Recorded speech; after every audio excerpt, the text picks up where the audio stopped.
Hi, it's Sandy Wyllie.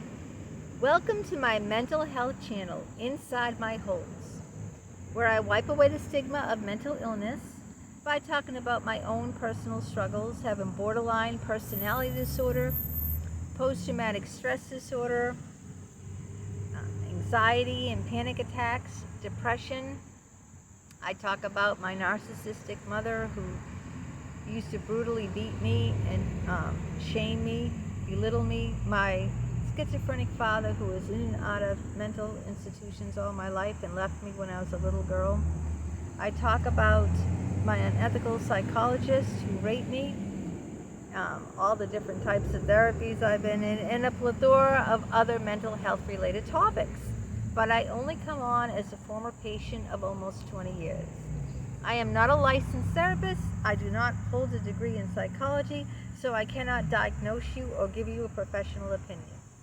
All I ask in turn of you is your kindness in the comments. Please be kind and respectful to me. Be kind and respectful to other people who comment. We don't need to agree on everything, but we need to agree on showing each other respect always and kindness. Now, if you are new to my channel, welcome. Please hit that subscribe button, that box in the lower right-hand corner that says subscribe. It's 100% free, and that way you will always be notified whenever I put a new video out. If you like what you see, give it a thumbs up. Today I'm going to talk about how Limerence healed my wounds of neglect. Now, first of all, what is limerence? Okay, there's 3 stages of limerence. Infatuation is the first stage, crystallization is the second stage, and deterioration, when it deteriorates, is the third stage. So let's talk about the first stage, infatuation. All right, everyone has had a crush, has had an experience being physically attracted to someone, having like a crush on that person, and that person not returning their attention or their interest, not having desire back. It's one-sided. They're not really in a relationship with the person they have a crush on. You kind of put that person on a pedestal. You think about that person 24/7. You daydream about that person. And that person, the longest infatuation I had was with Mr. John Mullen.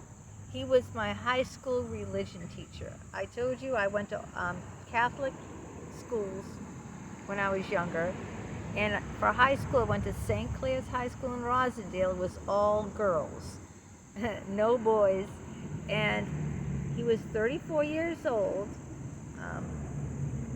and I was 17. And let's see, think of Robin Williams. Think of Robin Williams in the movie The Dead Poets Society. You know the teacher? I don't know his character's name. The character that Robin Williams plays, his looks and his personality, that's Mr. John Mullen. And I was nuts about him. Really infatuated with him for almost 20 years. And how do I use this to get over my wounds of neglect is I had a very rich fantasy life, because my life in high school especially, and even beyond high school, was so chaotic. If you don't understand why it was chaotic, how I was severely traumatized and abused in childhood, please watch my other videos. I don't want to waste time here repeating all that. I only have so much time on my camera phone. So daydreaming and fantasizing and having these imaginary relationships with Mr. Mullen was a way to escape the trauma of my childhood. And that's what makes a lot of artists too. A lot of people who are artists, whether they're performers, actors, singers, musicians, painters, poets, a lot of people in the arts have used that as a form of healing from the trauma of their life. And it really did help me to have this, deep infatuation. It was very enriching, even though it wasn't returned. Not till much later, and I'll tell you about that in a little bit in this video. So when I was in high school, yeah, and it wasn't, he was married and his wife was pregnant. When I got out of high school, I wrote him letters. It was before emails and before texts and everything. And he wrote me, and anytime I got a letter from him, I would just be mesmerized. Anytime I'd run into him, because we both lived in Rosendale. Can you believe this? We both lived in the same town. So I would run into him from time to time, and anytime I ran into him, you had to peel me off the ceiling when I got home. I ran into him a couple of times in town. I ran into him at Toys R Us in Dedham. I ran into him at the mall at the Dedham Mall. I ran into him, in Rosendale Square. And after I saw him, you would have to peel me. You'd have to peel me off the ceiling. I'd be floating, I'd be higher than a kite. And I'd daydream about him. I'd put on songs that remind me of him. And you put on that song that reminds you of a guy or a gal. And you just, feel so, it's just an escape from my crazy, chaotic life. So, the next phase of limerence is crystallization, where you crystallize all of those romantic, feelings for the person, and you can't see their flaws. They're flawless. And Mr. Mullen had a lot of flaws, believe me, that I saw much later on, but not at the time I was infatuated with him. Well, I was married, I had children, and he later got a divorce. And then there was, I found out his email address. How did I find that out? I forget how I found out his email address. I think he had AOL or something. This was years ago. And I created this email account, which he wouldn't know who was writing him. I have several email accounts, by the way. Several. I have one I use all the time, a primary one, where my son, my husband, my doctors, my oddball magazine publishers tell me when they're going to publish a poem. That's my main one. Then I have other ones, where people wouldn't necessarily know who I was. I don't use those other ones, but I made up an email account, and I used it, and I wrote, and the name of it was Jack Some More, Jack's Love, because John Mullen's nickname was Jack. So I'd write him emails telling him how hot I was for him, and he wouldn't know who it was from. And he'd write me back, and one of them said, "Oh, I'm sorry, even though, I'm flattered that you're interested in me, I can't see you because I'm dating another woman." He had met another woman in the high school who worked in the office. She wasn't a teacher. Her name was Lee Blassie, and he started dating her. So, dumb luck. Well, I was married anyway. I was married at this point, and he was divorced and in a relationship with another woman. So he said, "I'm sorry." Then I started mailing him, snail mail, mailing him pictures of me, and and just, I knew he wasn't interested because he was dating. He said, "I'm not available." Those are his exact words. "I'm not available. I'm dating Lee Blassie." He dated Lee Blassie for over 23 years. They broke up. But he fell out of love with her, and he pursued me. We'll get into that next. But so this is where the deterioration comes from, the third stage of limerence, which is really ironic too, because after 20 years of pursuing him, and either him being married, and once he was divorced, he was involved with someone else. So, and I was still crazy nuts about him. I thought he was sexy hot. I thought he was just like Robin Williams in Dead Poets Society. How many of you gals think that if you've seen that movie, or I think Robin Williams is hot anyway, I like Robin Williams. I think, he had a really bubbly personality, hairy chest. I love hairy chests. Older, I like older men.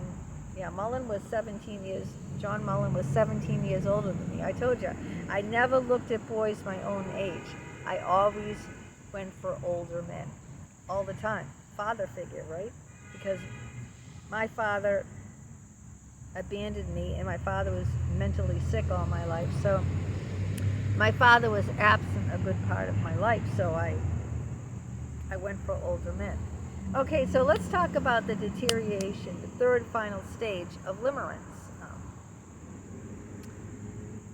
That happened, my son's martial arts moved to Rosendale Square, and it was in West Roxbury, and it was right across the street from where Mr. John Mullen lived.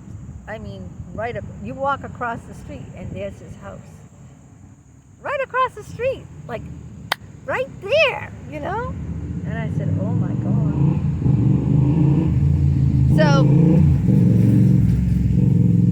he saw me, because I'm always going to my martial arts, to drop my son at martial arts. I sit in the waiting room and sometimes listen in or watch his practice, or sometimes I go, there's stores. It was in Rosendale Square. Or sometimes I go shopping in the stores. So he's seen me in the stores too. And one time we hugged and I gave him a peck on the lips. But at this time, he was in his 60s. And I was no longer interested in him physically. I lost the infatuation. It deteriorated. Why?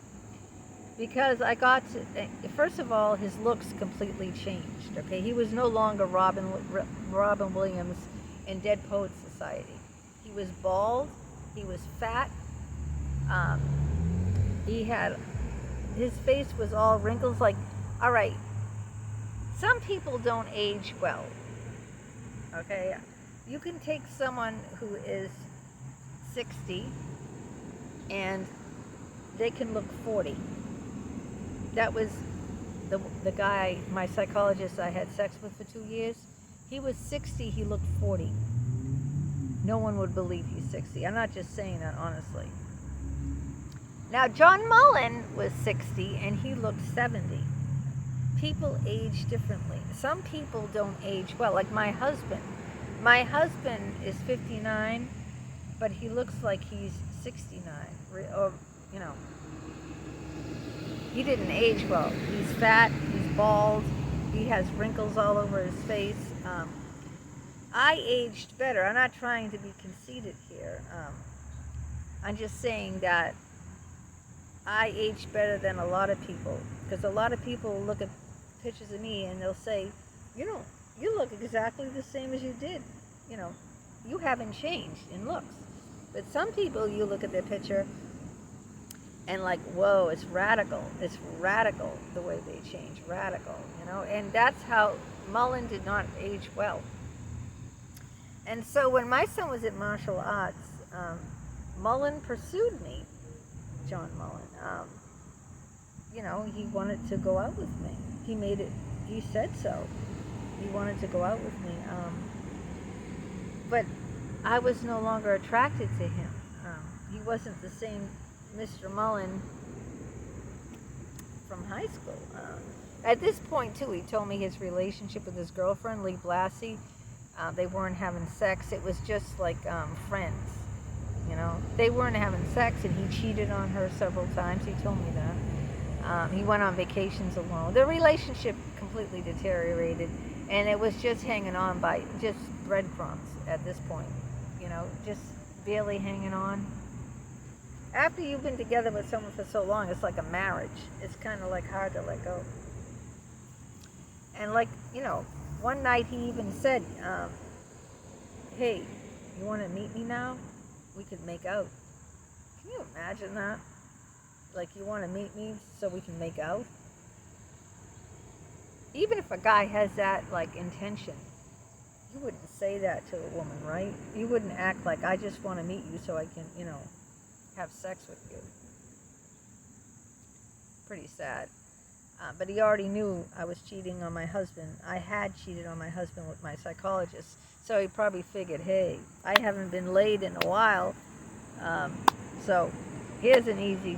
And I said no. And then I blocked him after that. But then I realized not just his looks. I wasn't physically attracted to him. There was no desire. But then I saw all his flaws, too. This is what happens in that third stage of limerence.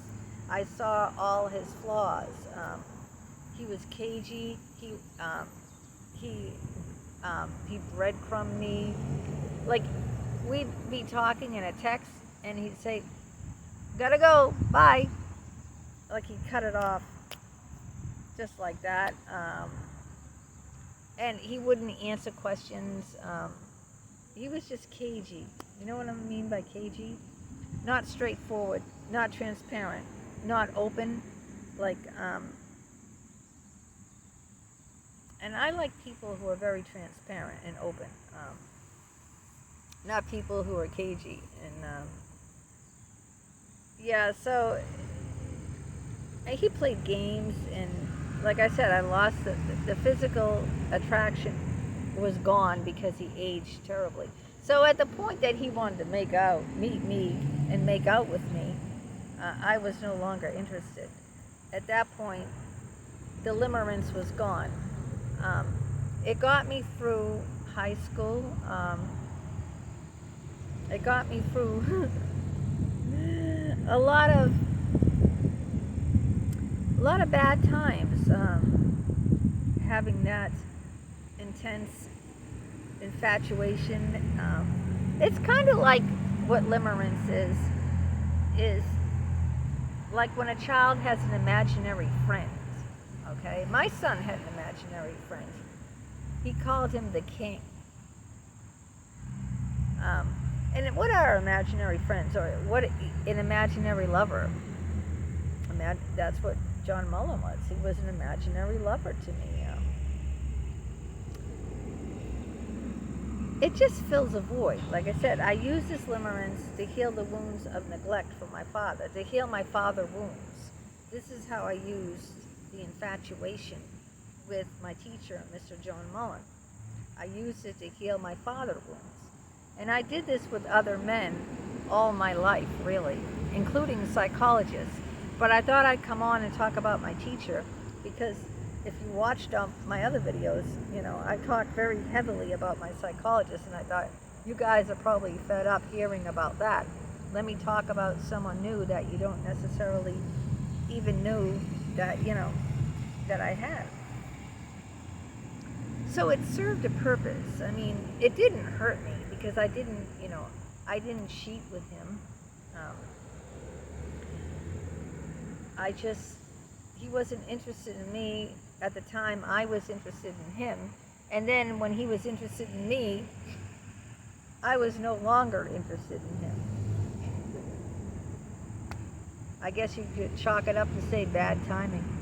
Because I would have, not probably, I would have had an affair with him if he was interested in me during that time. It was like a long, long time, like 20 years I was crazy about him. Yeah, long, long time. But it served a purpose, an imaginary relationship, imaginary lovers. Isn't there a song? What's the song? Here's some trivia I'll throw at you. Who sings and what is the song Imaginary Lovers? Isn't there some song that says Imaginary Lovers? I don't know. I just know there's a song. But it helped me heal my father wounds by fantasizing about, Jack Mullen and, having this enriched life of fantasy. That's all I can say. Let me know if you have ever had limerence. What do you think about the 3 stages I talked about? Have you ever had that happen to you? Has it helped you in any way? Was it a distraction? Did it help you with your childhood trauma? So let me know, and let's continue to talk about it and learn more and more from each other. I think it's harmless, and it served a purpose. After all, I didn't cheat. It there wasn't a relationship there, but it did, it served a purpose. It did. So for me, it was something that gave a little twinkle in my eyes, a little, spark in me, something that was missing in my life, It kind of like filled that void for that time. In a way, there's lots of ways to fill voids, isn't there? But like using alcohol and drugs are bad ways. Having a little crush, well, as long as it doesn't harm anyone,